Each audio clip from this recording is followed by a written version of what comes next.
In this video, I'm going to show you how to move apps to SD card on Android phone. So in your settings, just go to the apps and notification, and then click the see all apps. In here, you can select the one that you want to transfer to SD card. For example, I'll be choosing the Amazon Shopping. Just click that one and then click on storage and cache.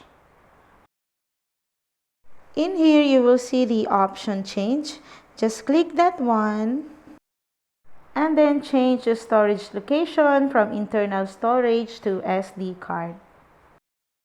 And that's it, guys. I hope you find this video helpful, and if you do, please don't forget to like and subscribe to my YouTube channel. Thank you for watching.